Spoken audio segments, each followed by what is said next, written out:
også, og tak for invitationen. Jeg glæder mig meget til at møde jer. Det er første gang, jeg holder foredrag, hvor jeg kan stå og kigge på køer, mens jeg taler. Og det er ikke jer, jeg mener, men de går lige derude. Jeg plejer at holde sådan nogle opbyggelige foredrag, hvor jeg taler om smeltende isbjerge og havene, der stiger, og hvordan vi så skal stille om til grøn energi og grøn økonomi og sådan.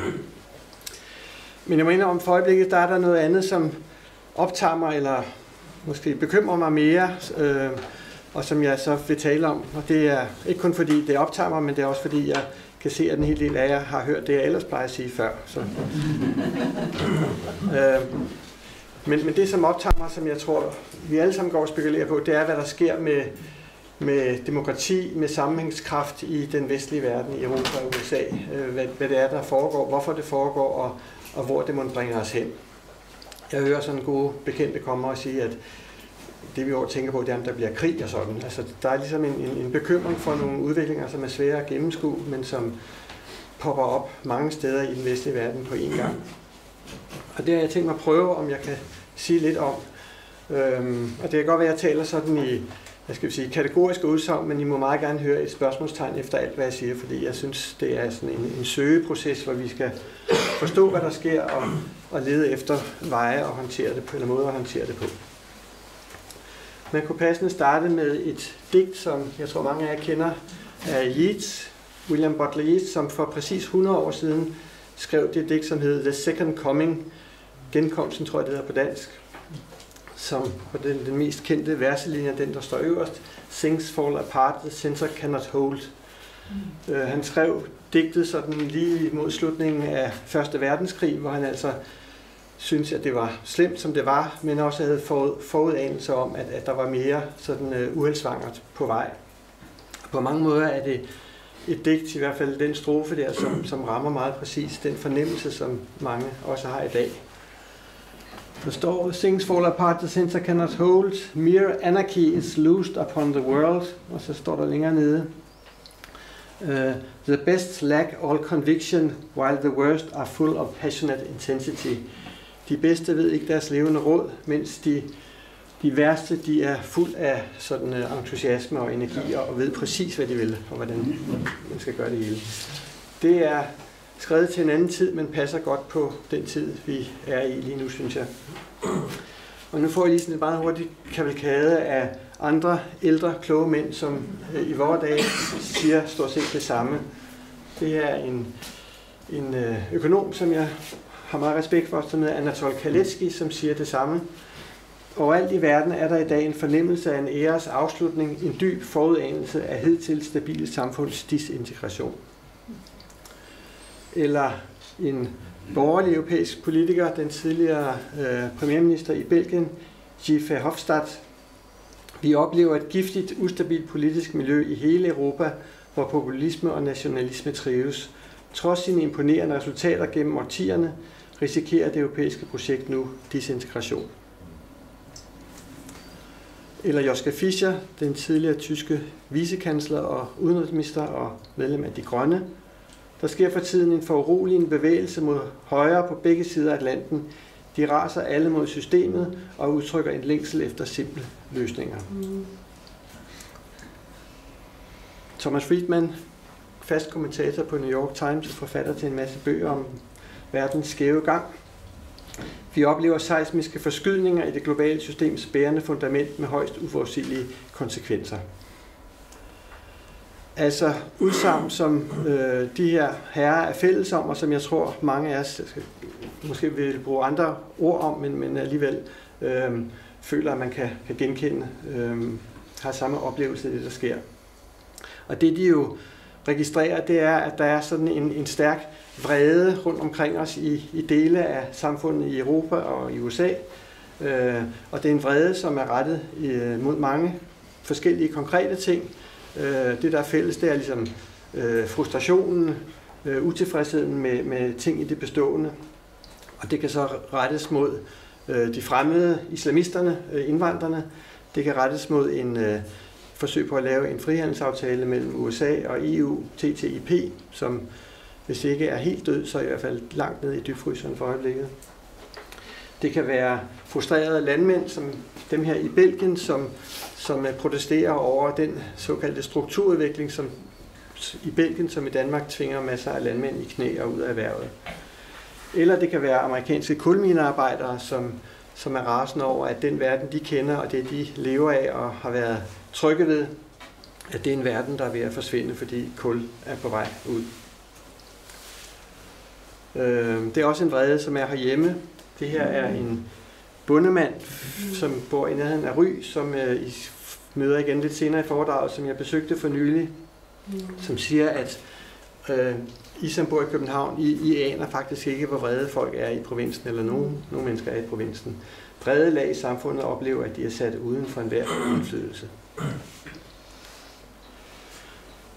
Og hvad er så årsagen til, at der er den her, det er sådan en blanding af vrede, men samtidig angst, usikkerhed, utryghed ved den verden, som man befinder sig i, fordi man ikke forstår den, når man føler sig koblet af den. Og hvad er det, der gør, at man kan opleve det sådan?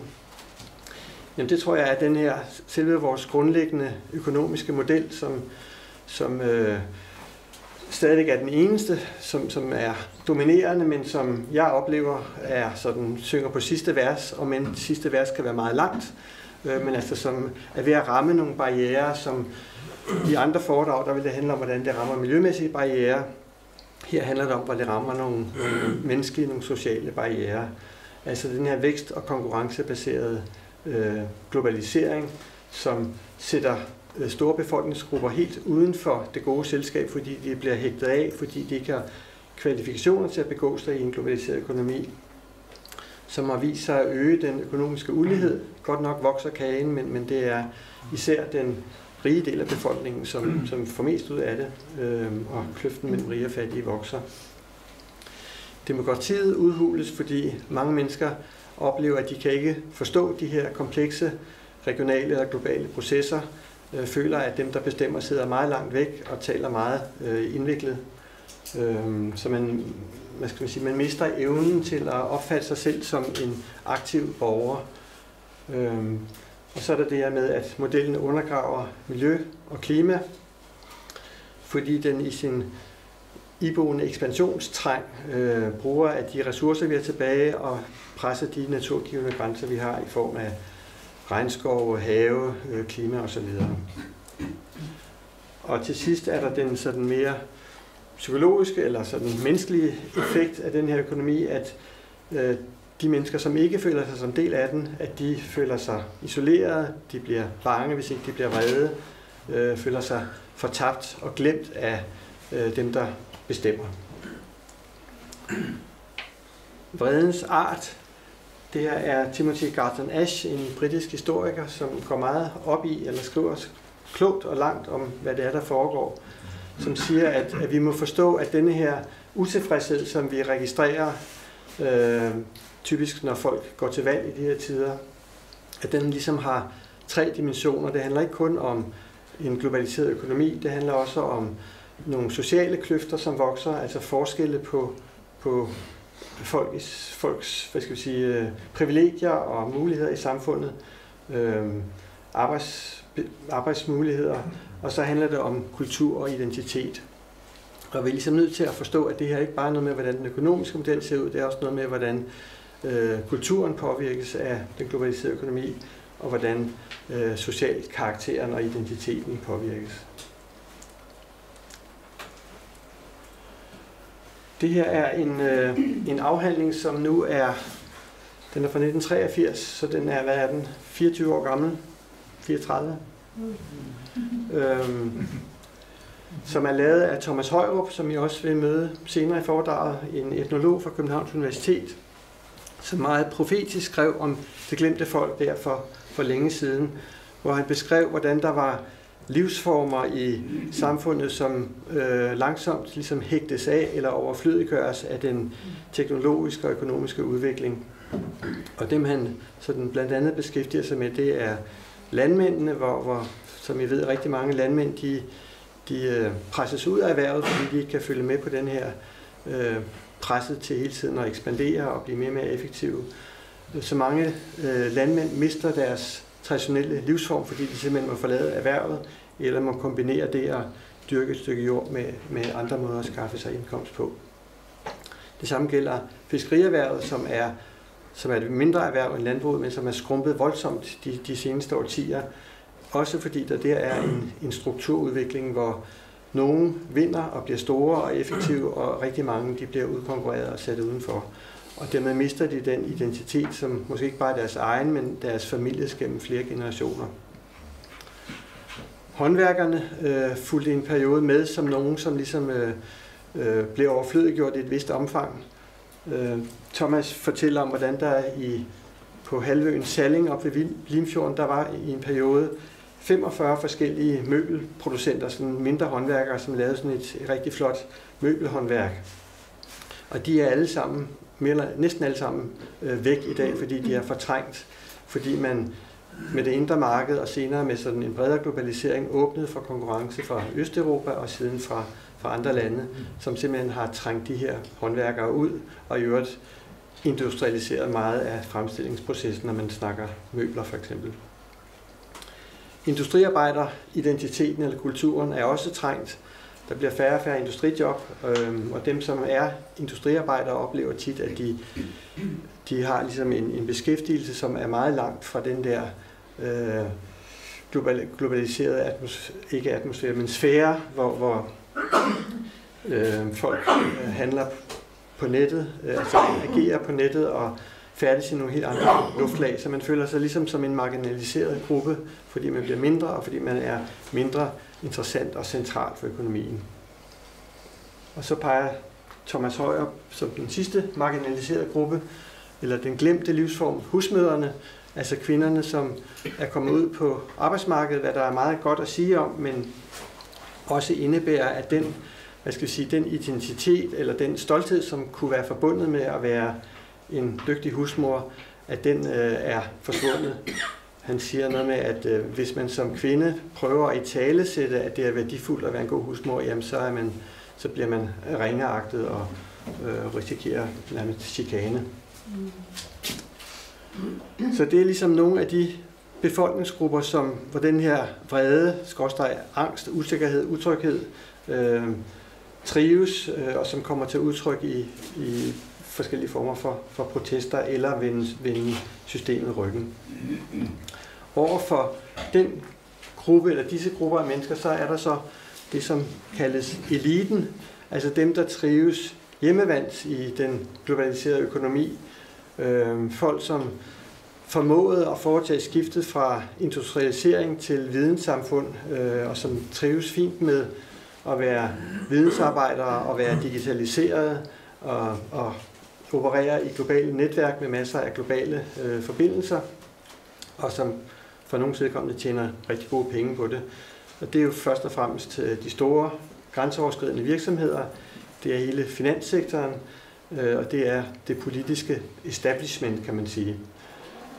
Men det er ikke kun dem, det er også sådan nogle som os, vil jeg tro, kultureliten, mediefolket, mig, de intellektuelle, internationale NGO'er, klimaforskere. De bliver også betragtet af mange som en fjern elite, som ligesom har distanceret sig fra folket, og som bedrevidende siger noget om, hvordan folket skal opføre sig. Altså klimaforskerne, som jo givetvis har som ultimativt motiv, at folk skal have ret til at have mulighed for at leve et liv.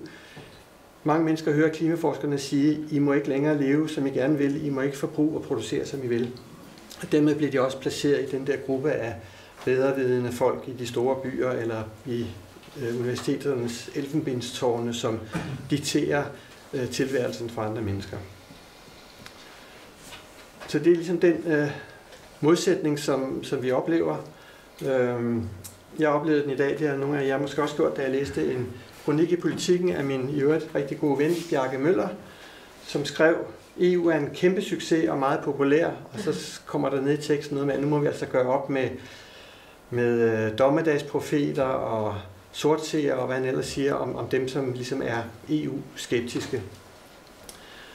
Og jeg kan godt følge ham i, at vi er nødt til at have internationale strukturer til at håndtere internationale problemer, klimaproblemer, flygtningeproblemer, økonomiske problemer.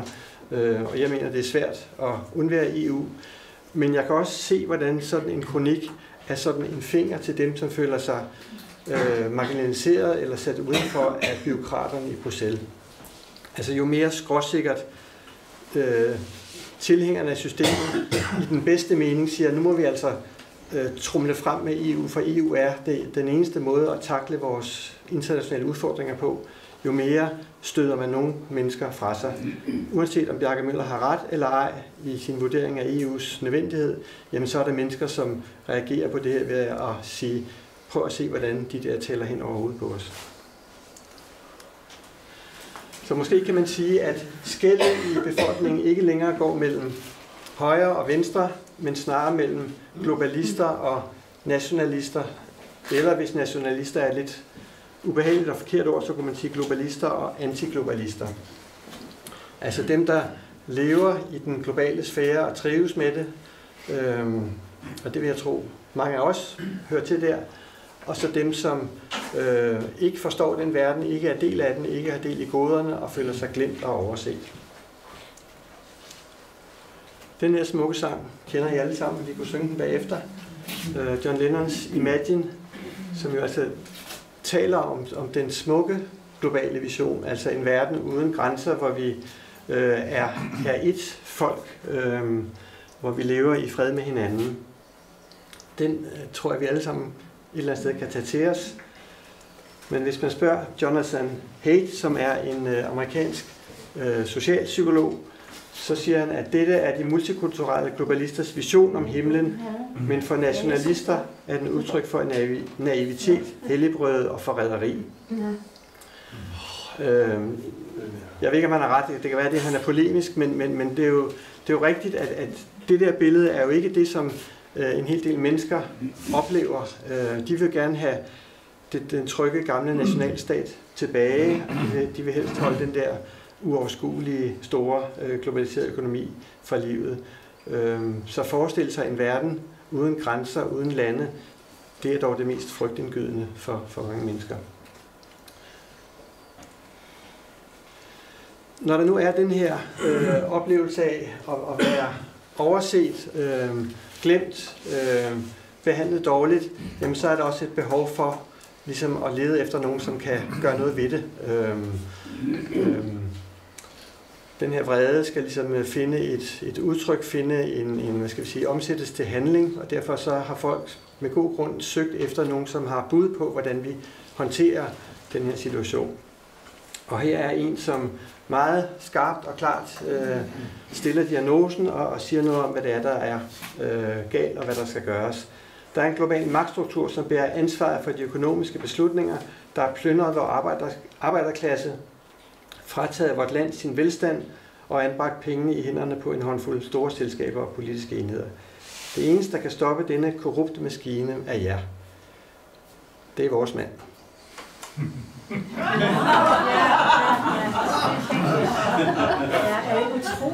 Det var Trumps budskab i en af hans sidste taler før det valg, som han jo vandt. Og altså et billede på, at der er noget rigtigt i analysen, og der er en evne til at italesætte den, så folk forstår det og føler, at her er endelig en, der lytter og vil handle. Og han er jo ikke alene. Marine Le Pen i Frankrig, Viktor Orbán i Ungarn, Gert Wilders i Holland, og så Trump, som bare nogen af en række højrepopulister, eller hvad så man vil kalde dem, som har vind i sejlene. Nogle af dem vinder valgene, andre er bare sådan indflydelsesrige og store. På søndag ved vi, om Marine Le Pen vinder. Det gør hun jo nok ikke, men hun står jo stærkt. Og det er jo altså udtryk for, når det er dem, der får mange stemmer, nogle gange de fleste stemmer, så er det udtryk for, at vælgere har mistet tilliden til det politiske establishment, altså det der center, som the center that cannot hold. Man kan registrere, at vælgerne de bevæger sig mod højre og søger eller stemmer på sådan nogle som de her i forskellige lande. Men de går også til venstre, altså de søger væk fra midten i begge retninger ud til, nogle vil kalde det protestpartier, nogle vil kalde det partier med mere radikale strategier for at ændre tingene. Men det, der er tydeligt, det er, at de går mest til højre. Altså, det her er et mere udpræget vinderhold end det til højre. Bernie Sanders tabte, Jeremy Corbyn taber lige om lidt, tror jeg. Jean-Luc Mélenchon i Frankrig tabte. Syriza sidder formentlig indtil næste valg, som man spår, de taber. Podemos ved jeg ikke rigtig i Spanien, hvordan de står. Og så lige en parentes om Frankrig, hvor det altså har valgt på søndag. Alt tyder på, at Emmanuel Macron vinder valget. Nogle siger, at det er dog bedre end Marine Le Pen, men måske er han bare en genvej eller omvej til Marine Le Pen i den forstand, at hvis han kommer til magten og gennemfører sin EU-begejstrede, globaliseringsbegejstrede politik, så når hans periode udløber, så vil der være så meget yderligere ophobet frustration i dele af den franske befolkning, at så kan Marine Le Pen være sikker på at blive valgt. Det ved jeg ikke, om det er rigtigt, men der er mange, som er i et dilemma. De vil ikke stemme på Le Pen, men de vil heller ikke ret gerne stemme på ham. Så der er sådan en bevægelse for at stemme blankt lige nu i Frankrig. Timothy Garton Ash igen, som retter blikket mod sådan nogen som os, tror jeg, og siger, at vi har simpelthen ikke fattet, hvad det er, der foregår omkring os. Vi skriver godt nok langt og hele tiden, men på en eller anden måde har vi ikke forstået at tage ved lære af det, der er andre samfundslags livserfaringer, og den måde, som globaliseringen påvirker andre menneskers tilværelse og gør, at de ligesom føler sig vrede, frustrerede, hægtet af. Og så siger han meget fint, synes jeg, for Toms vælgere vil jeg være den klassiske ekspert fra den venstreliberale elite, der dominerer mainstream-medierne, alt det de afskyr. Altså man kan næsten sige, jo mere han analyserer, hvad der sker med stor klogskab, jo mere vil han af nogen blive hørt som den der elite, som sidder heroppe og taler metafysisk om det, som er vores barske virkelighed, sådan som arbejdsløse eller i positioner, som er udsatte. Så der er virkelig sådan en kommunikationsbrist, og det er ligesom det, som optager mig meget. Hvordan i alverden gør vi noget ved, at vi er ved at knække midt over, at vi lever i to forskellige verdener eller to forskellige livsformer og kan næsten ikke tale sammen mere. Jeg har skrevet en lille bog, som handler om dansk landbrugsudvikling, som var tænkt som en invitation til dialog og bygge bro mellem landbefolkning og bybefolkning. Det kan være meget umage med at præcisere, at det her er en ikke informationstraditionelle rolle med at kritisere det grimme landbrug, som ødelægger miljøet, men et forsøg på at forstå, hvad sker der derude og bygge bro. Og jeg har fået så mange tæv af traditionelle landbrugskredse for det, jeg skrev, fordi de, som jeg ser det, så kan de ikke høre, hvad jeg siger, og jeg kan muligvis ikke høre, hvad de siger. Så der er altså den her meget ubehagelige kløft. Herren til venstre er Walter Benjamin, en tysk filosof, som levede frem til 2. verdenskrig, som i 1931 skrev et essay, hvor han introducerede et begreb, som han kaldte venstrefløjens melankoli. Og det var en kritik af andre venstreorienterede i Tyskland, som han synes svigtede i kampen mod den fremvoksende fascisme eller nazisme. I sidder bare og tænker højt og kigger på jeres egen navle og diskuterer, hvorfor jeres socialistiske projekt ikke er slået igennem, i stedet for at gøre noget, der flytter noget. Så venstrefløjen var offer for sådan en melankoli, der var med til at gøre den ude af stand til at handle. Hans essay blev genfundet omkring år 2000 af Wendy Brown, som er en amerikansk professor i sociologi, som sagde, at det passer jo fuldstændig på venstrefløjen i dag. Det var altså i 2000, at hun begyndte at skrive om det her. I 2000 havde vi også en økonomisk krise, og vi havde også den her .com-eufori, indtil det blev en boble, der brast. Så der var også en oplevelse af, at venstrefløjen ligesom godt nok sad og analyserede en hel masse og diskuterede en hel masse, men ikke rigtig kunne øve indflydelse på hvad der skete. Så det, som Wendy Brown skrev, er, at venstrefløjen er blevet mere optaget af umuligheden af sit projekt, end af dets potentielle virkeliggørelse. Det er en venstrefløj, der føler sig mest hjemme, ikke ved at dvæle ved håbet, men snarere ved sin egen marginalisering og fiasko. En venstrefløj, der således er fanget i en struktur af melankolsk binding til en udgave af sin egen døde fortid.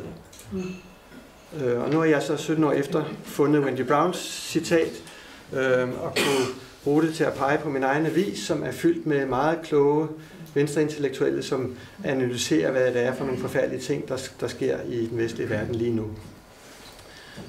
Og det er ligesom problemet, udfordringen for nogle af os, hvordan vi bevæger os fra at være så helvedes indsigtsfulde omkring årsagerne til det her, og så til faktisk at præstere noget, som flytter ting i virkeligheden, som skaber forandring, og som også er i dialog med og til gavn for de dele af befolkningen, som vi måske ikke selv hører til. Paul Kingsnorth, han er en sådan veteran i den britiske miljøbevægelse, stifter af det, der hedder Black Mountain Project, som er sådan et meget civilisationskritisk grønt projekt. Og så har han været redaktør for det, der hedder The Ecologist, og skrevet forskellige spændende bøger.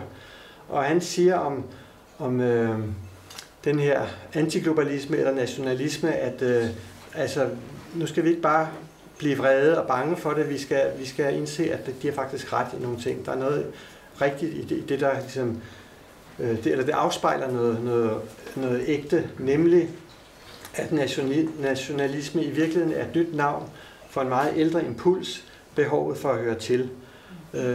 Og det er jo det, at man føler sig forladt, ladt i stikken, som gør, at man ligesom siger, luk grænserne, genskab den trygge gamle verden. Så vi er nødt til at tage det til os, at det vi oplever, det er et udtryk for, at mange mennesker har et uopfyldt behov for at høre til, altså føle sig som del af noget større og føle sig tryg i en større sammenhæng. Det er et billede fra valgnatten, hvor Trump har vundet. Her er nogle helt ægte, lykkelige mennesker, som er del af et succesfuldt fællesskab, som lige har vundet det amerikanske præsidentskab. Og det er altså et billede på, ligesom at fællesskab er godt for mennesker. Det er ikke sikkert, at sagen er god, men det at ligesom opleve, at sammen med andre skaber man noget, sammen med andre kan man føle tryghed, føle sig hjemme, at det er lykkebringende for en dame som hende der. George Monbiot, som er en britisk kommentator i The Guardian, og også sådan en veteran fra miljøbevægelsen, siger, at uden fællesskaber er politikken død, men vores fællesskaber er blevet spredt som støv fra vinden i sådan alle livssammenhænge. Og det er ligesom det, som, og nu er jeg færdig med det, der er grimt og ubehageligt, det er ligesom det, som er vores nye udfordring, at prøve at finde veje til at skabe fællesskaber, som går på tværs af de der to, positioner på hver side af en afgrund. Fordi hvis ikke mennesker føler, at de er del af noget større, at de er sammen med nogle mennesker, de er trygge ved, deler værdier med, jamen så bliver de dårlige aktører i folkestyret. Hvis de er bange, angste, vrede, jamen så er de mindre i stand til at tage hånd om deres egen skæbne og finde kraft og mod til at forsøge at lave tingene om.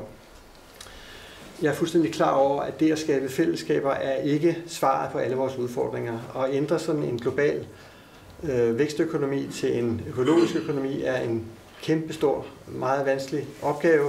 Men jeg tror bare, at det der med at arbejde med, hvordan vi som mennesker bliver i stand til at agere for at skabe en bedre tilværelse for os selv, at det er en forudsætning for, at vi kan løfte nogle af alle de andre udfordringer, som er forbundet med det. Det der er forsiden på en udgave af Information, som er kommet i dag, og som I kan få bagefter, hvis jeg har lyst til at have den med. Som er et forsøg på ikke at være klog. Jeg har godt nok skrevet et meget klogt og meget langt essay, men langt det meste, det er simpelthen korte billeder af fællesskaber herhjemme, hvor mennesker prøver at skabe nyt og tage hånd om deres egen skæbne og finde løsninger der, hvor der ellers er nemt at føle afmagt. Og nu får I nogle eksempler på, hvad det er, der faktisk foregår. Nu er det, kender I sikkert udmærket, andet kender I måske ikke. I den der særavis, vi har udgivet, der er der 25 eksempler på sådan nogle spændende perspektivrige fællesskaber. Vi kunne sagtens have lavet 25 til, men det var ligesom, hvad der var plads til på de sider, vi havde. Det er Torup Strand Kystfiskerlaug, som jeg tror alle kender, om ikke andet så fra gutterne på kutterne.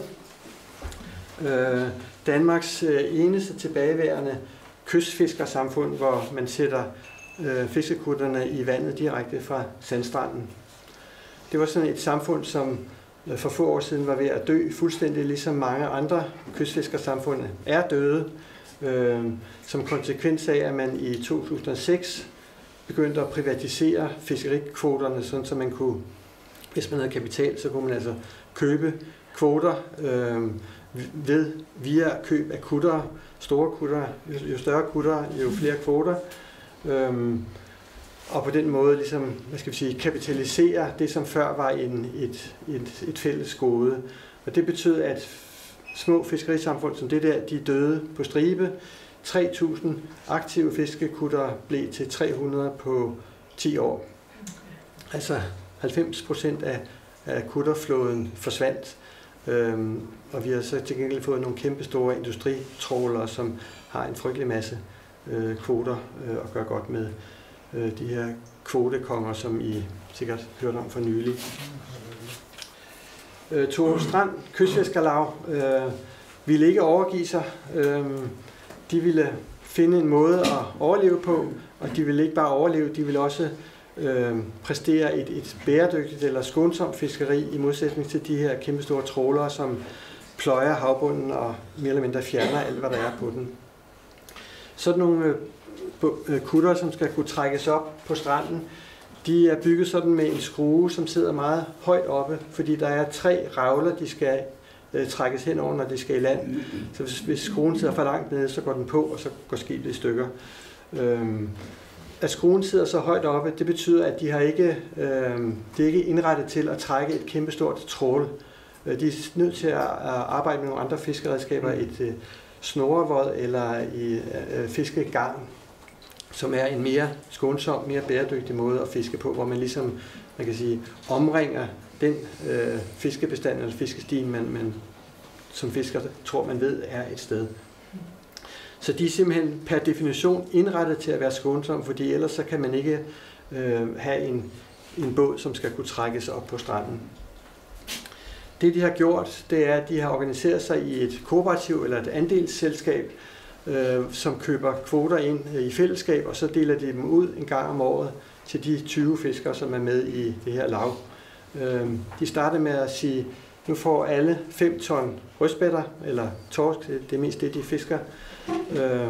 Og så siger de, vi har en del kvoter tilbage, er der nogen, der vil have 5 ton til? Og dem, der mener, de kan fange 5 ton mere, de rækker hånden op, og de får så 5 ton.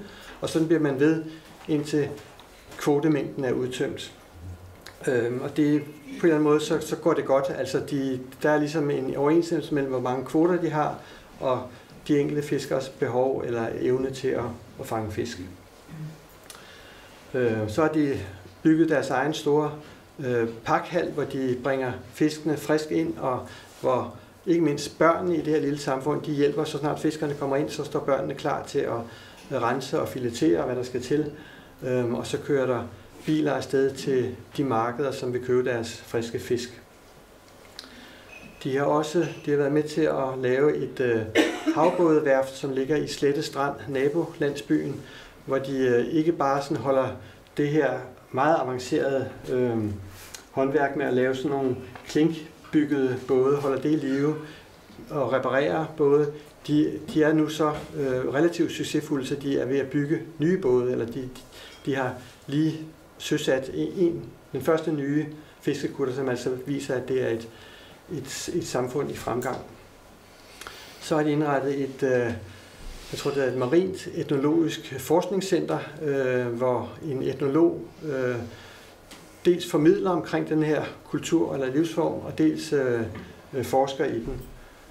Og de har lavet et center for bæredygtige livsformer, tror jeg de kalder det, hvor de altså forsker i det her og andre tilsvarende nye måder at organisere sig på som alternativer til det, man kunne kalde industrisamfundets løsninger. Det er Thomas Højrup, ham der skrev Det glemte folk for længe siden. Han er ikke bare professor i etnologi, han er også skibsbygger. Han har tegnet de her nye kuttere, som nogle dygtige håndværkere står og bygger. Han er fisker, han har fisket i 40 år, ikke som erhverv, men sådan som flittig fritidsfisker, og så er han formand for Kystfiskerlaget. Han er en af de her ret sjældne personer, som formår at bygge bro, altså som både er del af den her globaliserede elite eller intelligensserien, men også er den praktiske handlingsmand sammen med den her fiskerbefolkning, som han bor i Thorup Strand. Og det her er et af de steder, hvor fiskene fra Thorup Strand forhandles. Jeg ved ikke, om I har været der inde i Havnegade ved Nyhavn, hvor der fast ligger en kutter, som har en fantastisk dejlig butik med mange fisk og fiskefrikadeller og torskesalat, og jeg ved ikke, hvad de har. Det er et ægtepar, som bestyrer det. Manden er filosof, og hustruen er eskimolog, men de har ligesom fundet ud af, at det her det giver betydeligt mere mening, end at sidde og tyre bøger hele tiden. Og manden der, han tager flere gange om ugen, så kører han med sin bil op til Thorup Strand og fylder den med fisk, så snart bådene kommer ind, og så kører han natten igennem tilbage til København, så der er frisk fisk om morgenen, når de åbner. De er meget langt fra fiskerne i sådan geografisk forstand, men de er åndeligt helt tæt på dem, og de er lige så, spændende, imponerende, opmuntrende at møde som selve fiskersamfundet i Thorup Strand. Det var et eksempel. Et andet eksempel på et nyt spændende fællesskab er Næstehjælperne, som opstod sidste år ud af ingenting. Carsten Larsen og hans kæreste sagde til hinanden, vi må simpelthen gøre noget ved, at der er så frygtelig mange mennesker, som går ned nu på grund af nedskæringer i de sociale ydelser, vi har. Der er simpelthen folk, som mangler mad, som mangler de mest basale fornødenheder. Vi må hjælpe vores næste. Og det var sådan noget med så at organisere, at folk, som var i behov, de kunne få leveret noget mad af nogen, som havde råd til det, eller havde for meget mad. Altså en meget, meget praktisk hjælp i øjenhøjde. Det var ikke sådan noget med sådan velmenende donationer. Det foregik sådan meget omkring et middagsbord, hvor man var i øjenhøjde. Og det er vokset fantastisk. Der er 17.000 medlemmer nu, og 60 lokale grupper af Næstehjælperne, som altså gør den her slags ting. Han var i TV2's morgenudsendelse og fortæller om det for et år siden, tror jeg.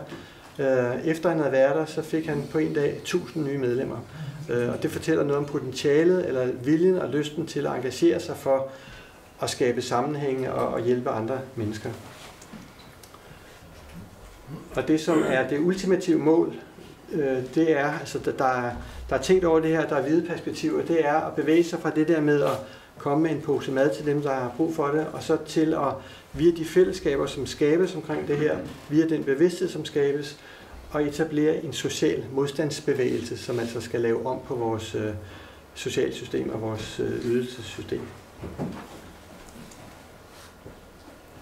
Det her er Ørsted Kro på Djursland, som i 2013 var ved at gå ned. Ørsted er sådan en lille, typisk udkantslandsby, hvor det er svært at få tingene til at hænge sammen, svært at skabe arbejde.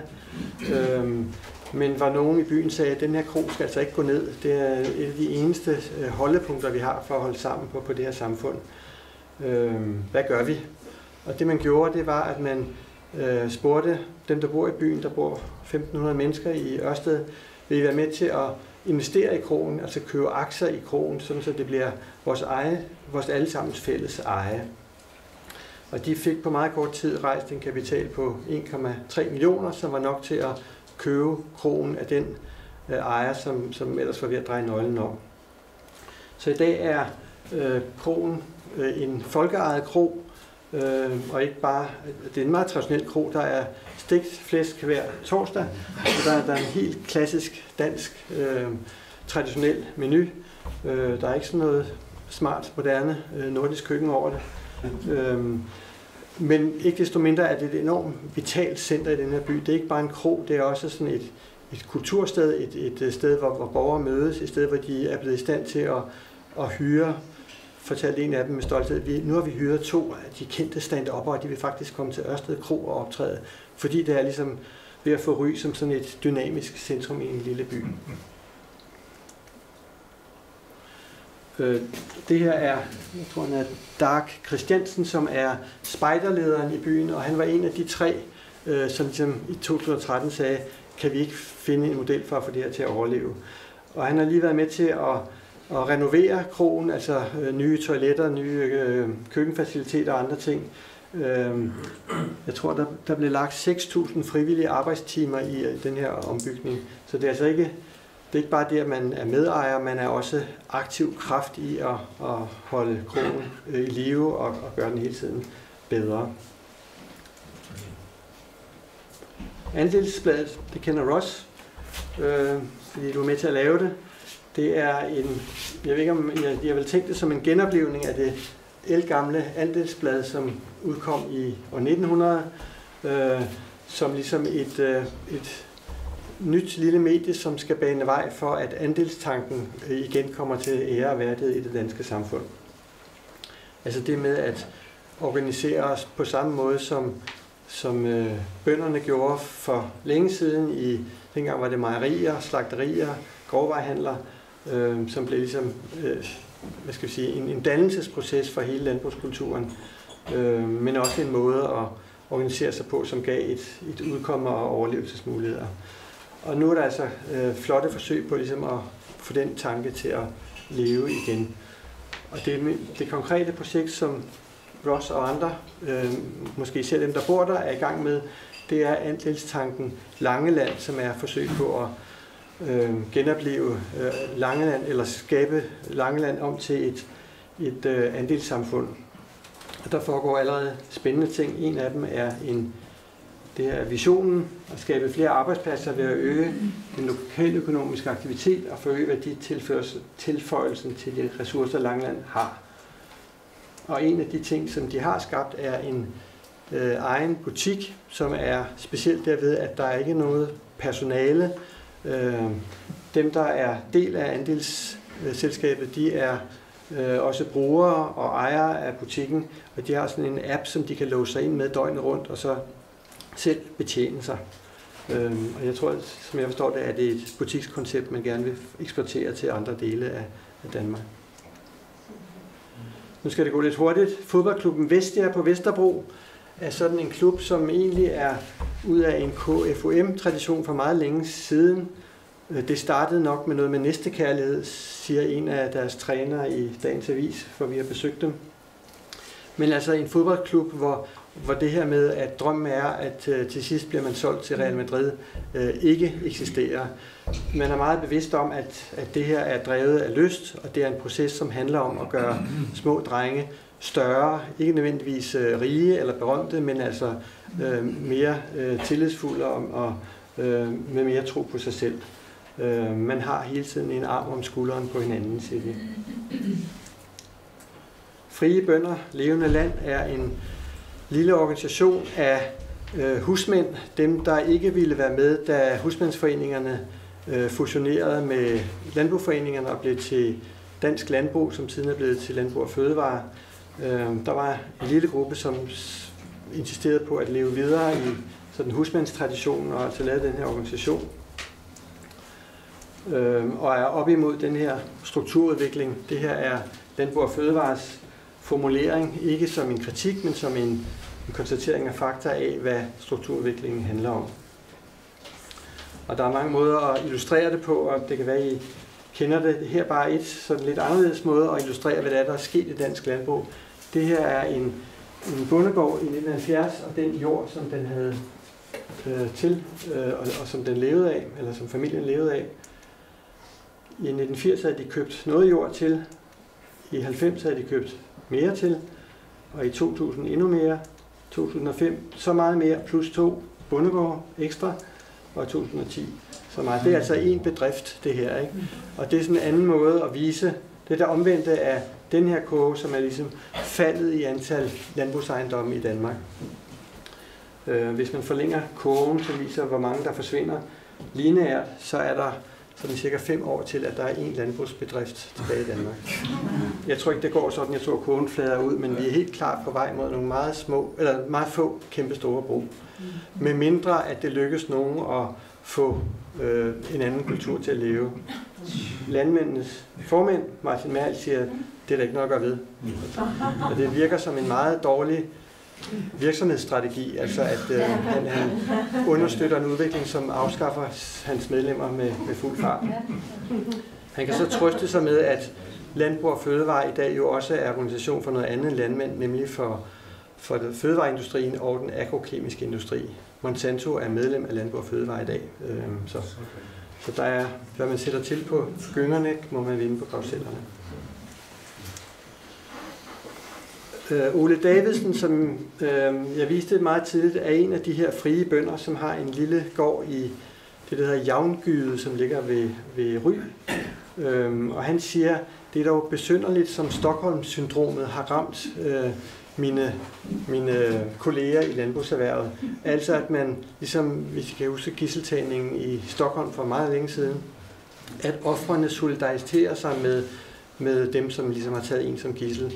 Altså at landmændene, de ikke gør oprør, men de tværtimod rider med på og understøtter en udvikling, som tvinger flere og flere af dem i knæ. Og han siger så som en hilsen til nogle af os, at når de mennesker, som processen går ud over, opdager, hvad der sker, ja, så er det i hvert fald ikke til socialisterne, de vender sig for at få hjælp, fordi jeg tror, han siger, Enhedslisten og andre har ikke de svar, som de kan bruge. Så der er ligesom en hilsen til sådan nogen som os. Det her er formanden for, 1 minut. Formanden for det, der hedder familielandbruget under Landbrug og Fødevare. Hun er også viceformand i Landbrug og Fødevare. Hun er en af dem, som siger, at nu må vi altså passe meget på, hvad der er, der sker. Hun har lige været ude og foreslå, at vi for det første får registreret udenlandske investorers begyndende opkøb af danske landbrugsejendomme og får strammet reglerne for, at kapitalfonde også nogen kan få lov til det. Nu går det meget hurtigt. Jeg har 30 sekunder tilbage, tror jeg. Logik & Company er en kooperativ snedker- og tømmervirksomhed på Nørrebro, som har ligeløn, som laver bæredygtig produktion, som har social ansvarlighed og tager folk ind, som ellers ikke kan klare sig på arbejdsmarkedet, som har kollektiv ledelse, og som har nogle år på banen nu og har 50 medarbejdere. Altså en kooperativ virksomhedsmodel, som virker. Og også virker i den forstand, at det giver hos medarbejderne er der trivsel forbundet med at være der. Grønt Forum i Vejle. Det kan være, at I kender det, så behøver jeg ikke bruge tid på dem. 150 grønne organisationer og 500 borgere, som arbejder for at stille Vejle langsomt om til større bæredygtighed. Og det, der lige nu hitter i Vejle, det er at få kogræsserforeningerne i gang.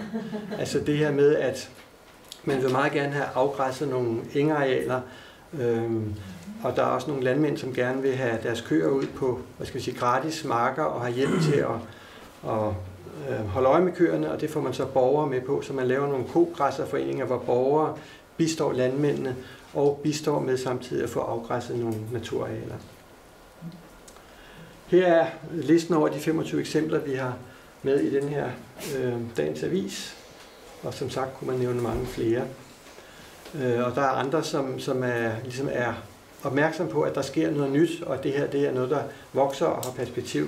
Det her FDB, som har lavet eller Coop, som har lavet en konference og en bog om de her perspektiver. Der er noget, der hedder Demokratisk Erhvervsnetværk, som arbejder med det samme. Der er en ny bog, som hedder Rodskud, hvor de her 3 forfattere har skrevet om nogle af de ting, jeg også har talt om. Og det er helt sikkert, at alt det her små, vitale projekter jo ikke er nok til at vende den her store globale udvikling. Og det er ligesom det dilemma, vi må leve med, at den store udfordring er enorm og tager lang tid, hvis det ender godt, og det kan også ende galt. Men vi er nødt til ligesom at agere på en måde, så vi som mennesker kan overleve, det vil sige i det små, lokalt, personligt, samtidig med, at vi har blik for de store sammenhænge. Jeg slutter med et citat i avisen fra min chefredaktør, som skriver i en leder om det her. Hvis man kun læser om de politiske partier og magtudøvelsen i centrum, får man det indtryk, at det hele går helvede til. Men vi står midt i en progressiv folkebevægelse af forskellige aktivister. De har ikke en samlet ideologi eller administrativt centrum. De kan være højreorienterede eller venstreorienterede, men de har det til fælles, at de skaber forandringer til det bedre, der hvor vi lever sammen. De kan ikke redde verden, selvfølgelig kan de ikke det, men de minder os om, at de store linjer består af små punkter, som er vores hverdagsliv, og de udøver pres på dem, som udøver magt i centrum. De fører en anden form for politik.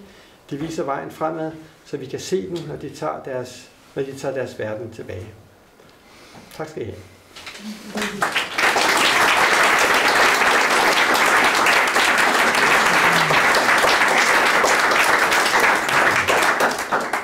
Ja, tak for det, Jørgen.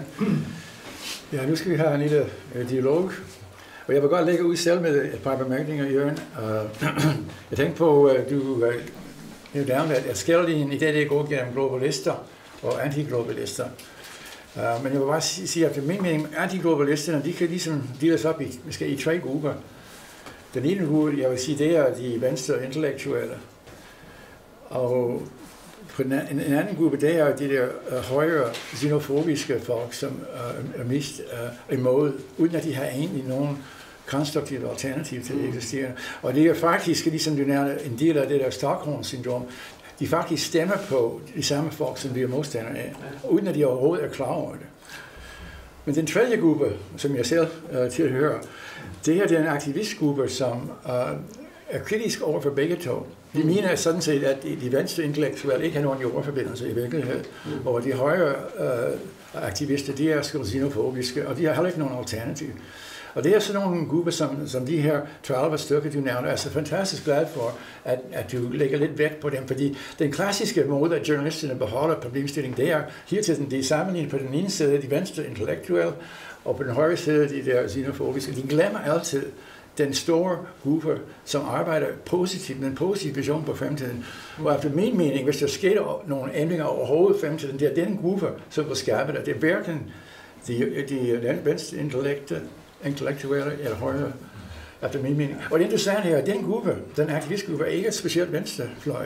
For eksempel i vores projekt på Langeland, det er en ren venstre kommune, og det venstre partier, der 100% går 100% ind for det. Jeg tror, de fleste medlemmer faktisk er på blå blok. Ja. Så det er ikke et venstre projekt. Det er gå på tværs. Ja. Men jeg ved ikke, om du vil kommentere det? Jo, altså jeg er jo enig med dig i, at hvad skal vi sige, det er ikke frugtbart, at vi mere eller mindre er delt op, og i hvert fald opfatter os som delt op i globalister og antiglobalister. Jeg lever jo på mange måder globaliseret, fordi jeg rejser, og jeg er sådan en netarbejder, som hele tiden er ude i verden via min computer. Men jeg har jo, hvad skal jeg sige, meget forståelse for, og jeg har også meget personligt udbytte af at fungere lokalt. Altså meget forståelse for de her projekter, som jo, de er jo ikke antiglobale. De er bare lokalt funderet, men med et udsyn, som er globalt i den forstand, at de sigter efter bæredygtighed og klimavenlighed. Ja. Så jeg er fuldstændig enig med dig i, at det kan være, at jeg ligesom er gået i en fælde ved at sige, at der er ikke andet end den ene fløj og den anden. Fordi svaret ligger selvfølgelig i at kombinere det, men vi er bare endt et sted, hvor folk ser på hinanden på den måde. Ikke? Og derfor er det her ligesom en måde at nedbryde de der fjendebilleder og sige, at der er ikke nogen modsætning. Vi kan selvfølgelig ikke løse nogle af klodens store problemer uden at agere globalt og internationalt, men vi kan heller ikke leve, vi kan ikke løse problemerne og leve som mennesker, hvis ikke vi agerer lokalt, hvis ikke vi skaber lokale fællesskaber, som giver os styrke til at agere i den store sammenhæng. Okay. Jeg tror, et af de problemer måske er, at over at globalister kan også misforstås, fordi jeg er enig med dig i, at der er 2 aspekter. Den ene er det neoliberalistiske økonomiske system, og den anden er, hvad skal jeg sige, internationalt samarbejde og udveksling af kultur. Så det er nogle positive ting, så det er en blanding af positive og negative ting. Okay, andre kommentarer, spørgsmål? Ja, over her. Ja. Nadja? Tusind tak. Jeg er en langtidsbeundrer for din vedholdenhed og altid er sindssygt fagligt velfunderet og engageret. Højere. Ja, okay. Jeg vil gerne sige jeg siger bare, at jeg er en langtidsbeundrer. Jeg har set, at jeg også beundrer dig for, at du altid er fantastisk fagligt velfunderet og engageret samtidig. Det jeg gerne vil lægge ind i analysen, som jeg mener, og som jeg beskæftiger mig med, som tidligere samfundsforsker i tværkulturel psykologi og lektor på RUC, og så senere, da jeg gået ud derfra, blev jeg psykolog, og begyndte at arbejde med det jeg kalder arbejdstraumatiserede mennesker i vores samfund, som jeg har skrevet flere forskningsartikler og bøger om. Bare for at sige, at jeg ved faktisk ikke noget om det, jeg taler om. Den analyse, som jeg mener er fraværende, er den totalisering, der sker af borgerne inden for uddannelsessystemet og inden for arbejdslivet, og som virker som, det kan jeg sige som psykolog og specialist i traume, det virker som et overgreb på mennesker at blive udsat for den markedsgørelse, som er sket med neoliberalismen og de nye managementformer, blandt andet også med public management, hvor man hele tiden bliver ensrettet, målstyret, både i sine udviklingsprocesser inden for uddannelsessystemet, men også inden for arbejdsmarkedet, på en måde, så man bliver fuldstændig fremmedgjort og frataget muligheden for at bevare sin egen integritet, fordi man aldrig nogensinde kan komme til. Dels fordi man er ensrettet og målstyres, men også fordi man omdefinerer menneskers, kan man sige, faglige funktioner ved at gøre dem til markedsrelevante agenter for den konkurrence og vækstfilosofi, der er. Det er så indgribende, det der sker. Og den måde, mennesker behandles på. Jeg holder mange oplæg lige nu i fagbevægelsen, som er klar over, at det skal give noget fuldstændig nyt, fordi det er det aller største problem. Men den markedsgørelse gør, at man er blevet umyndiggjort, og at der er sket en afmægtiggørelse, en dehumanisering. Vi styres efter et meget, meget primitivt menneskesyn, som fratager os respekten og vores egen vurdering af, hvad vi i realiteten er værd, og at vi tvinges over i en yderstyring, så vi er beroende på, hvilket mål vi opfylder de evalueringer, som gøres af os. Det kan vi ikke tåle. Det gør, at der er kommet en stigning, stadigvæk stigning af det, man kalder common mental disorder, fysiske sygdomme. Common mental disorder er arbejdsrelateret angst, depression og stress, som er invaliderende. Det vil sige, folk, som har den diagnose, er sygemeldte. Det tal er oppe på 15% her i Danmark, og er ved at gå over 20% i USA. Den afmægtiggørelse, som sker, umyndiggørelse, som sker inden for uddannelsessystemet og inden for arbejdsmarkedet, man er nødt til at tage den med ind i analysen, fordi, og ikke bare tale om globalisering på hvilke præmisser. Man har splintret arbejdsfællesskaber, man har splintret fællesskaber med folk, man har skabt en konform individualisme, hvor folk, som er mere og mere i en overlevelsesstrategiposition, hvor der sker en neurobiologisk højstresstilstand, som gør, at man faktisk ikke har overskud til at tænke på andre end på sig selv. Og du kan godt glemme alt om omstilling til bæredygtighed. Det har de slet ikke overskud til.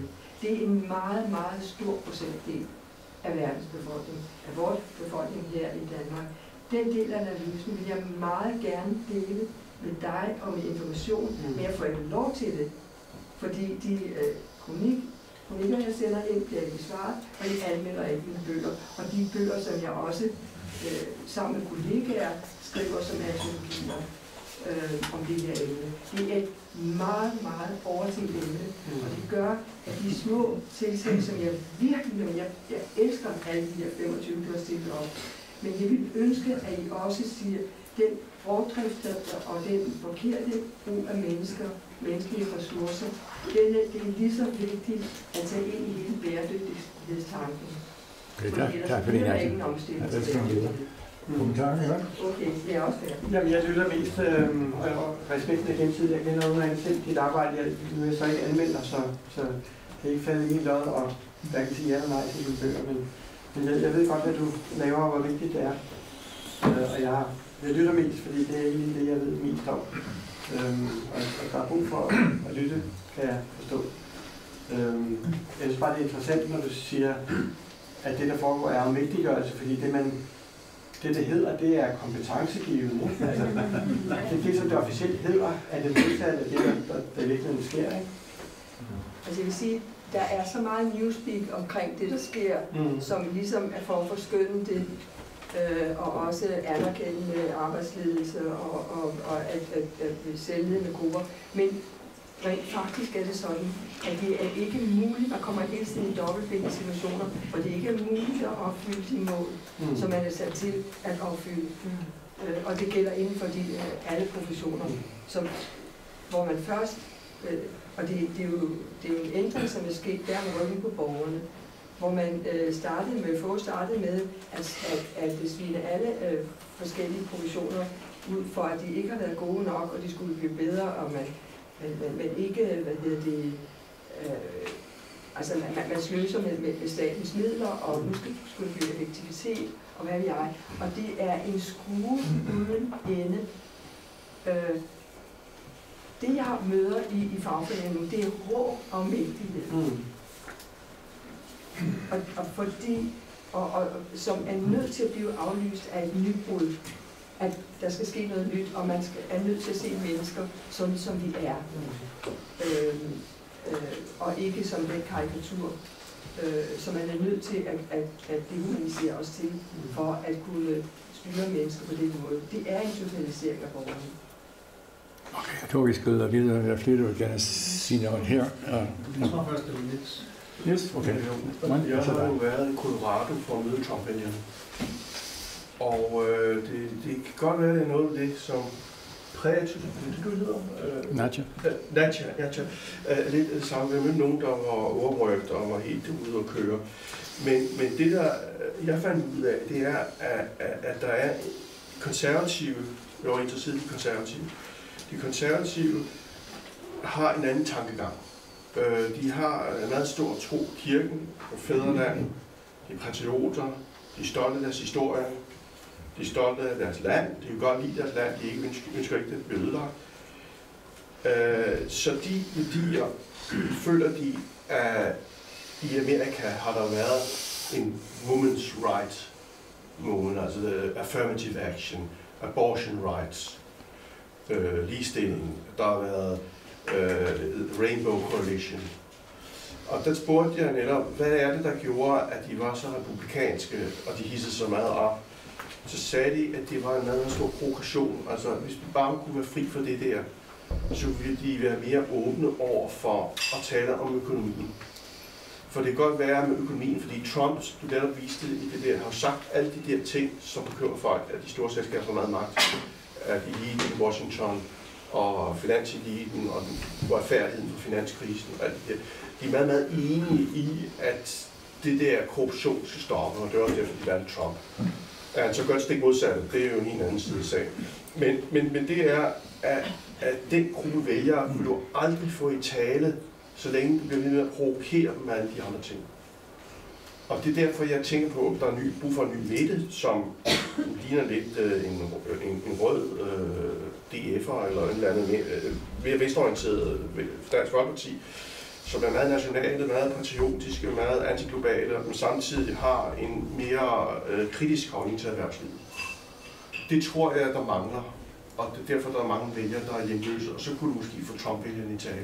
Jeg tror ikke, du kunne få tale mere og doner i hovedet med Resist og Naomi Klein og alt det der. Du var aldrig få med tale. Vi er bare endnu mere fanatiske modstandere af alt det, og stemmer endnu mere amerikansk. Så du skal åbne op og finde sprækkerne i, og så kan få med tale. Men det kræver, at du går ind på deres idéer og tanker og respekterer deres værdier, og ikke kører over kanten af det. Det er den erfaring, jeg har fået derude. Jeg ved ikke, hvad du synes om det. Altså, nu har jeg ikke, som du studeret amerikansk samfund, eller sådan været der i længere tid. Jeg får sådan et billede af bæredygtigt landbrug, som jeg synes har nogle ret fremragende analyser af, hvad der sker for dansk landbrug. De har så nogle fuldstændig forfærdelige bud på, hvad der skal gøres ved det, men deres beskrivelse af strukturudviklingens rædsler er lige så skarpe, som Enhedslistens er. Og for mig så handler det, og det er også det, jeg sådan får en slags bekræftelse af, når vi har prøvet at lave det her,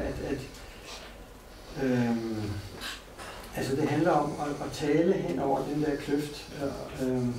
Og jeg har oplevet det, når det er et menneskeligt møde, så kan der pludselig ske alt muligt. Altså nogle af de der bønder, som var vrede over min bog, når jeg så mødte dem og sad om ved deres kaffebord, så skete der alt muligt, hvor vi pludselig kunne være enige om, at der er landbrugets problem, og måske nærmere os en fælles forståelse af, hvad der skulle ske.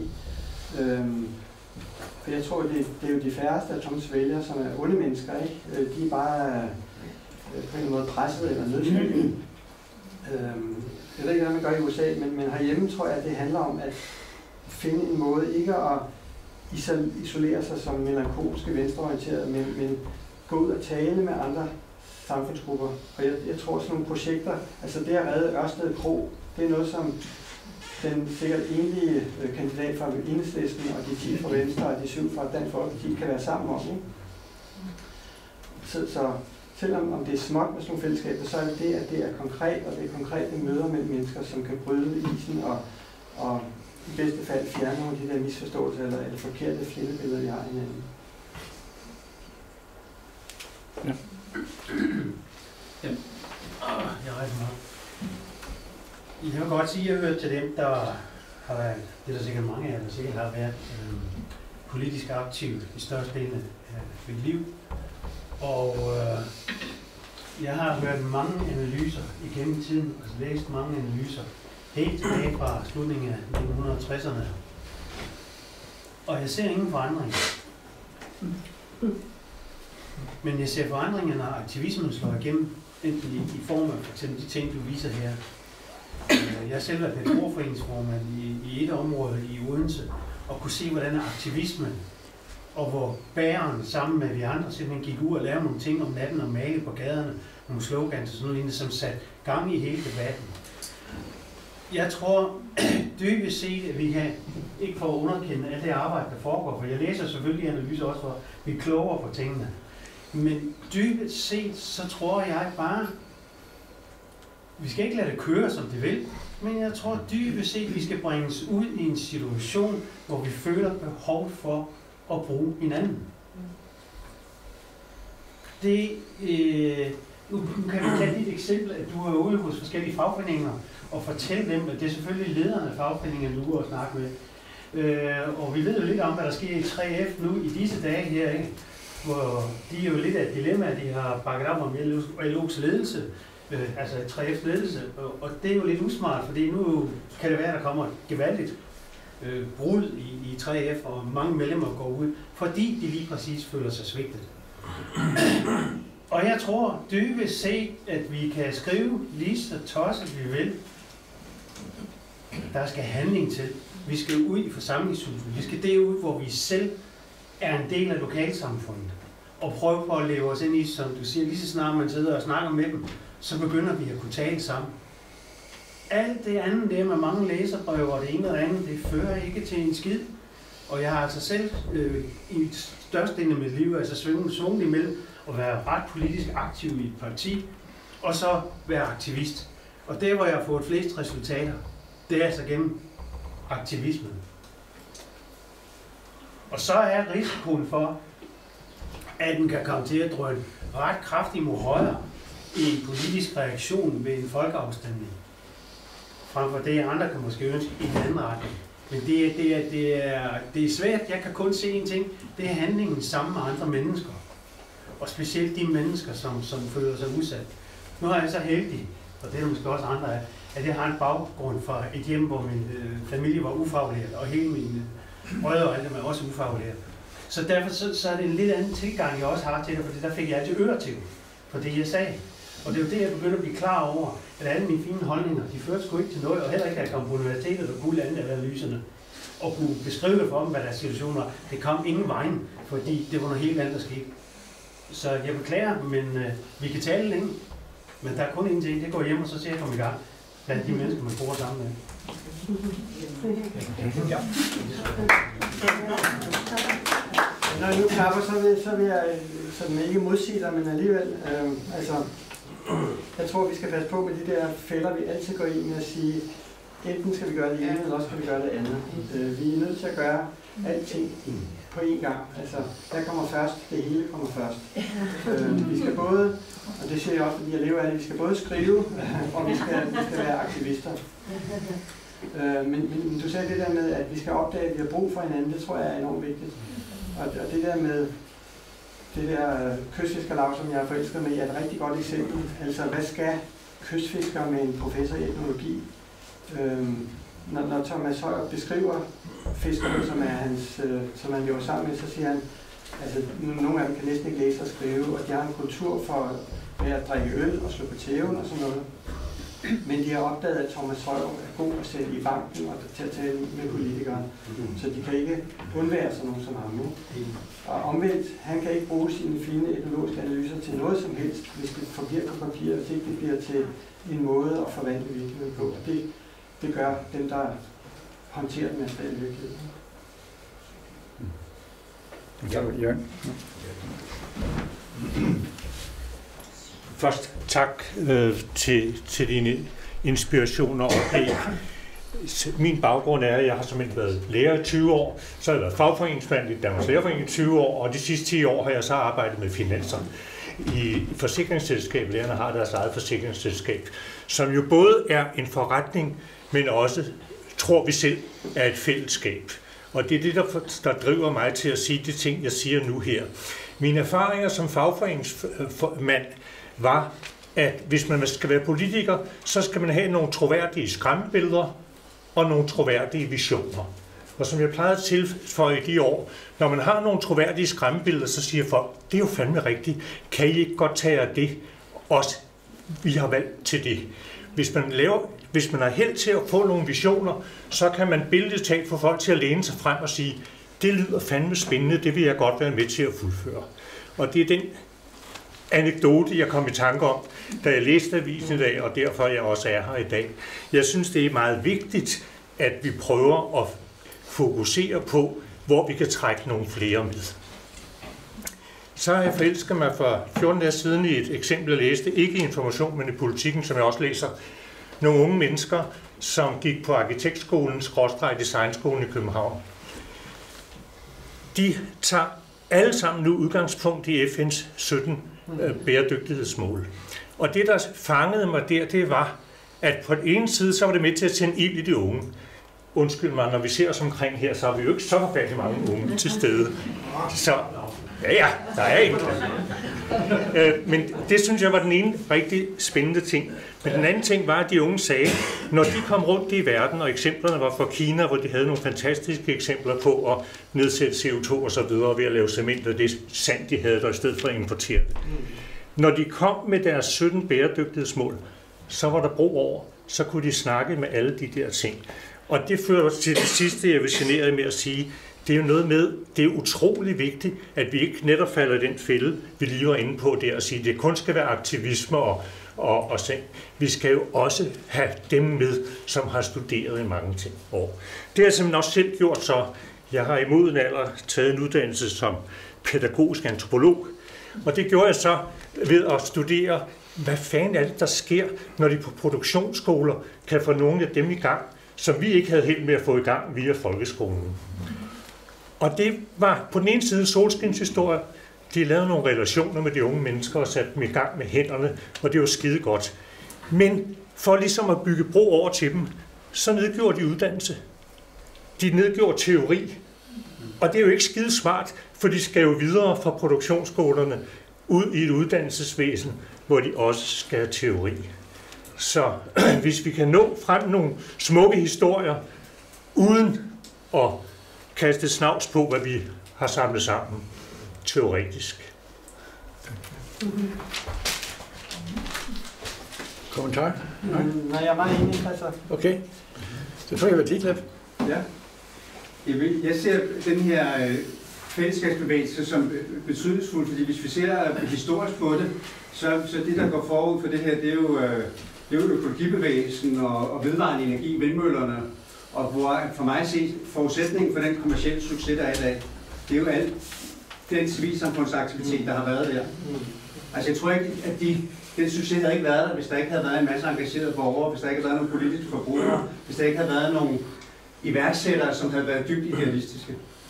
Og hvor at det er den samme, vi ser i den her bevægelse, i økosamfundsbevægelsen, der ser vi nu de første erhvervsinitierede økosamfund, der kommer ind, og på den måde begynder planlæggerne og finansen at være interesseret, men det er løftet op af civilsamfundet. Og det vil sige, at der ligger en meget stor innovativ kraft i civilsamfundet, som på mange måder ikke er anerkendt. Og heller ikke er anerkendt af politikerne. Det jeg kom til at tænke på, at op i Halkær-Ådal, der blev lavet, altså hele den naturpark, der blev lavet der var nogle folk nede på RUC, der lavede fremtidsværksteder, som var op og formidlede dialogen mellem biologer og venstreorienterede og bønder og det ene og det andet, og netop på en konfliktløsende måde fik lavet en dialog, hvor at man kunne få lavet en lokal løsning. Og jeg ser meget udfordringen i de her ting, det er, at vi som civilsamfund, som de her små fællesskaber, vi har alt for lidt økonomisk og demokratisk rådrum. Altså vi er ekskluderet for de demokratiske processer, i stedet for at politikerne inviterer os ind og er med til at formulere og implementere politiske dagsordner. Så ligesom, jeg oplever, at vi bliver holdt ude. Jeg oplever også mange af de her fællesskaber under rettehøjden. Altså du er en af dem, som fortæller om det en gang med, at der er lidt færdig tv, men der mangler anerkendelse af den innovative del, der ligger i det. Og det sidste, så jeg har været engageret i, lidt i forbindelse med kommunevalget, været engageret i Køge, og hvor så alle de her tanker og med FN's verdensmål, at hvis man kunne, altså der ligger en utrolig læringskraft i de her miljøer, som ikke bliver brugt. Vi kan se det Gaia Education, altså økosamfundsbevægelsen, har udviklet et fantastisk godt læringskoncept, som kunne bruges i lokalsamfund og regioner rundt omkring. Fiskerne, altså der er fantastiske læringsrum. Hvis man kunne lave en folkeoplysning, som tog udgangspunkt i de her læringsrum, altså lægge undervisning ud der, hvor tingene sker, så folk kommer ud og oplever det og får skabt noget dialog, men så samtidig at få alle kommunerne til at lave nogle 2030-planer, men hvor at borgerne bliver inviteret med i skabelsen af de her 2030-planer.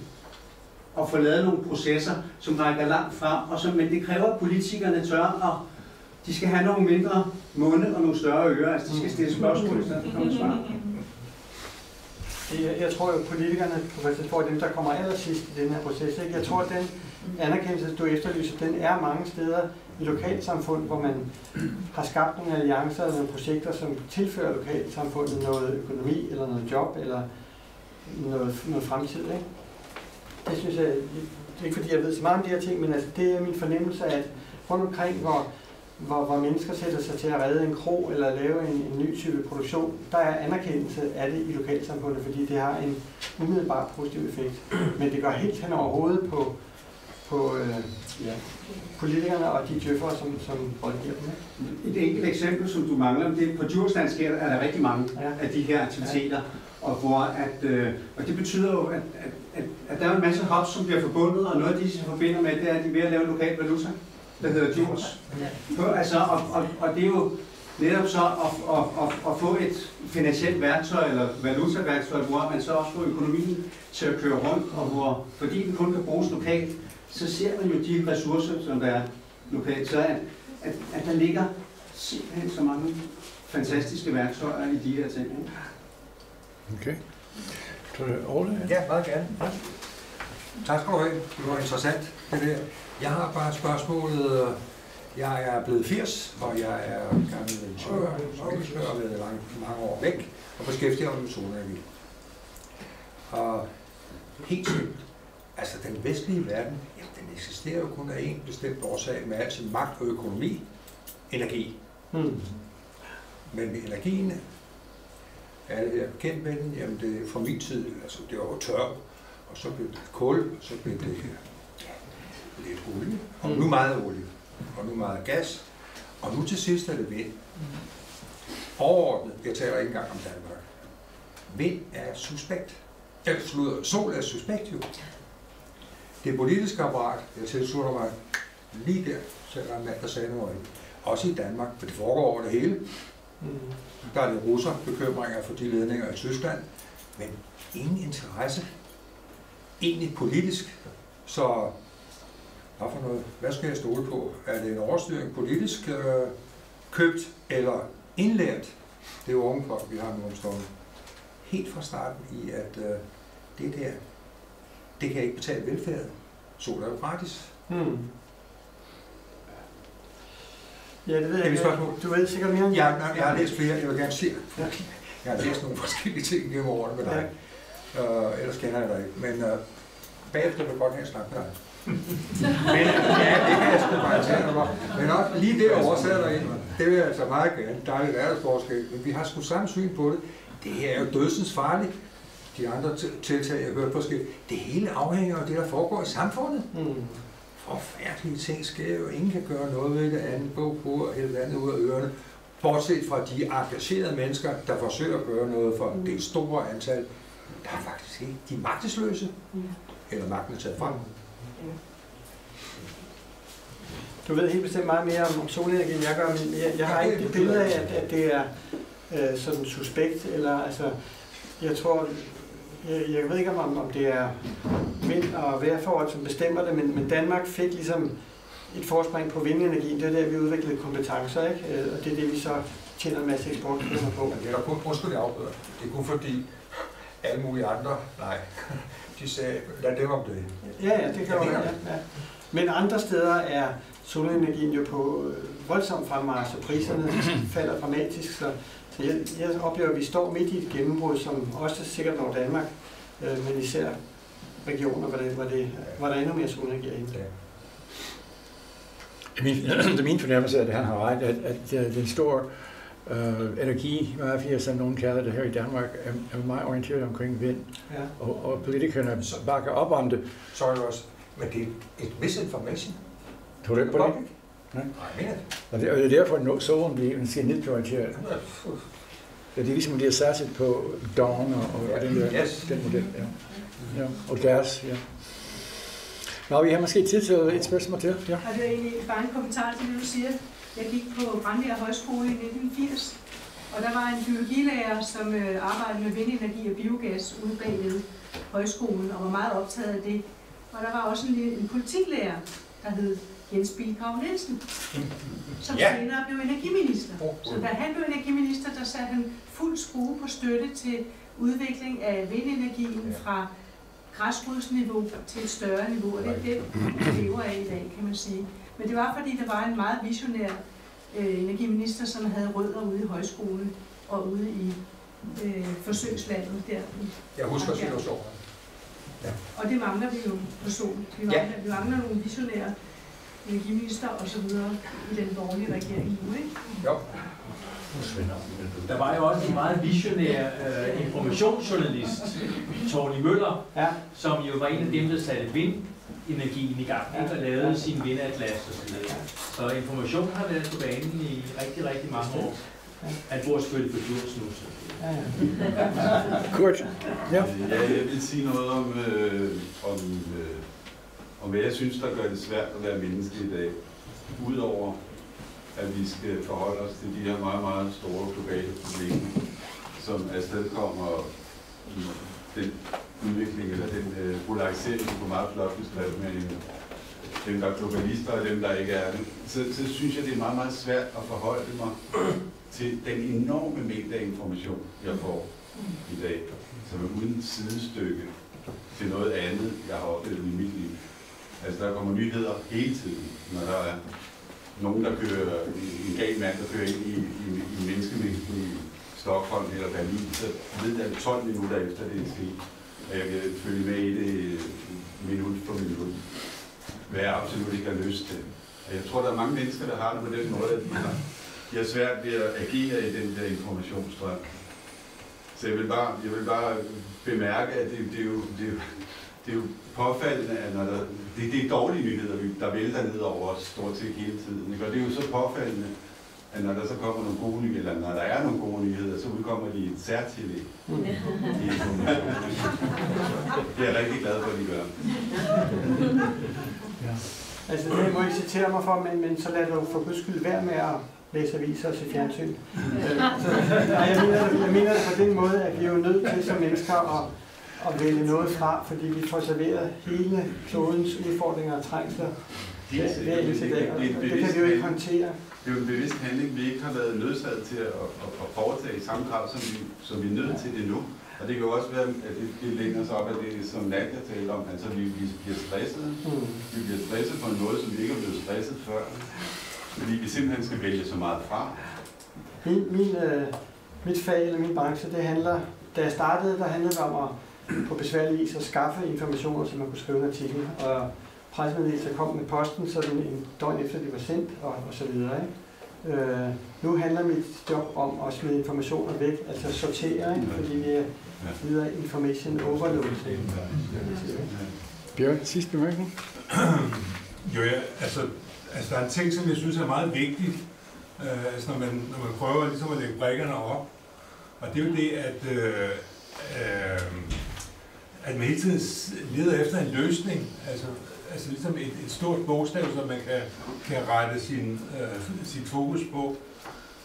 Men det kunne jo også være, at man altså i stedet for altså bare skulle være, eller skulle tage den tørn og være så åben og ligesom tage den smerte, der er at være uafklaret på sig. Dengang i 60'erne, da der var noget, der hed altså socialistiske arbejderforfattere, der var jeg med til at støtte en person fra Tuborg, som skrev om drikkeriet på Tuborg. Og det medførte jo så, at alle hans kollegaer, de var enormt vrede over, at der kommer en og ligesom afslører noget af det, som de synes, at det behøver verden jo ikke at vide. Og hans liv, det endte ikke specielt positivt, fordi han blev meget ensom. Men alligevel så har han været med til at åbne nogle døre, og på en eller anden måde, så jeg har meget, meget stor respekt for ham. Blandt andet fordi han kunne ikke andet, fordi han var sådan et helt menneske. Altså han kunne ikke leve med at se de der ting, så han var nødt til at udtrykke det. Og han skrev også digte om Vietnamkrigen og sådan noget. Men det at være ham, det gav en smerte, fordi han tog verden på sig, ikke også? Og der er jo nogle gange, altså når vi sidder og er så kloge, altså hvad jeg mener, at vi også skal være, som du siger, selvfølgelig skal vi læse og alt det der, men altså vi skal, tror jeg, nogle gange lade være med at tro, at vi kan forstå den periode, som vi selv er en del af, men i stedet for at prøve at suge ting til sig, og så prøve at forstå dem sådan trin for trin, i stedet for at lave løsninger på det. Altså det er også det, vi kalder håb, og det tror jeg, man skal passe på ikke at gøre til sådan en guldkalv. Altså det er jo helt åbenlyst, går jeg ud fra, at der er ikke nogen løsning. Altså der er kun bøvl og ballade, ikke? Og vi må mingelere og gøre det så godt vi kan. Og nogle gange er det smukkere og mere kærlighedsfuldt end andre gange er det mere smertefuldt. Men der er ikke nogen. Altså det er jo totalitært at sige, at der er en løsning, der er et endemål for vores diskussioner, vores proces, vores udvikling, vores slagsmål med hinanden. Tak. Men Jørgen, jeg tror, vi skal sige tak for i aften. Der skal en stor hånd til Jørgen.